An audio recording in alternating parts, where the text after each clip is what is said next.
back to Yeti Set Cook. Today we are going to be making some beautiful steaks for any of your upcoming barbecues, whether it's 4th of July, or in my case I made these for Father's Day. Real quick, I'd like to toss in a note here that if you like the videos and want to support and help this channel grow, consider dropping a like and hitting the subscribe button to get this channel to more people and really help this channel succeed. Let's start seasoning these steaks by first patting them dry, adding a good pinch of kosher salt to both sides, and a little crack of pepper.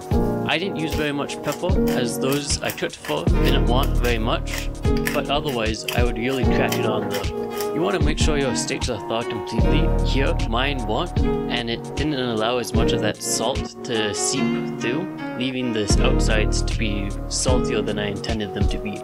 I like to lightly season steaks with just salt and pepper to really show off the texture and flavor of the meat. But you can also add a little bit of garlic or onion powder. These steaks that I have here today are just amazing. They're fresh, thick, they're beautifully marbled, and I really wanted to show off the meat as best as I could. As is the theme on this channel, we're going to smoke these at about 250 for about an hour. Alongside the steaks, we're going to smoke potatoes with a seasoned skin, which is an excellent addition to any barbecue and doesn't take up that much more space. Today I'm going to use mesquite, because I want to try and get a real strong smoky flavor in the meat, and especially in the potatoes, so that we can tell that they've been smoked and not just baked in an oven. We are aiming for 125 degrees for a good medium rare, but if you like your steaks slightly more done, you can aim for 135 for medium. In the meantime, let's make a seasoned whipped butter. This is going to take the place of butter basting the steaks. I'm going to make this butter with all the same flavors I would normally baste with. So toss a little bit of warmed milk in a dish and add warmed butter to it and start whipping. This is going to be really tricky, but you only want to melt as you need to.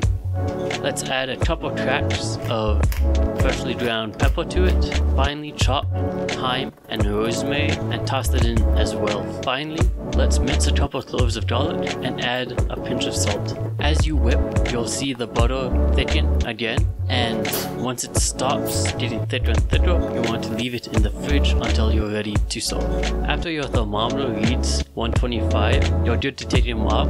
My smoker went a little crazy in the last 15-20 minutes of the smoking and jumped up to above 300 degrees, and my steaks shot way past it towards the 135 mark. So my steaks unfortunately were more done than I wanted them to be.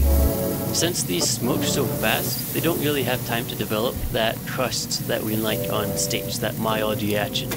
So I'm going to take these inside and we're going to sear them really fast on really high heat to build up a nice brown crust.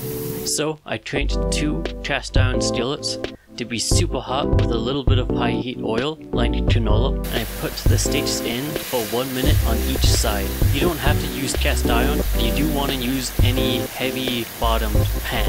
Especially avoid non-stick, as that's not going to build up that crust as you want it to. We don't want too much of that heat to get deep into the meat, since we are already over the 125 we are aiming for. With such high heat, this is going to make a lot of smoke, a lot more than I like. So if you're just going to sear a steak, you don't need to go so high, and I would recommend butter basting your steaks, which I couldn't do here because of such high heat. Before slicing your steaks, allow them to rest about 10 minutes to let the juices and the heat redistribute. To slice, I find it works best if you take a sharp paring knife and trim off the bone, and then come through with a nice sharp knife and cut each steak into strips. We are going to serve these steaks on a beautiful cutting board, laying the sliced steaks right next to the bone they came off of to give a beautiful presentation. Every single bite of these steaks was just blissful. It was juicy, it was well seasoned, the outside was a little salty, but when you ate the thicker strips, it was just perfect. And that smokiness really added a nice depth to the steaks. So there you have it, a great way to smoke steaks for your nut celebration. Thank you so much for watching this, I really appreciate it. And if you want to see more and support me, drop a like and hit the subscribe button down below, and pass it to a friend who wants to get into cooking. Have a good one.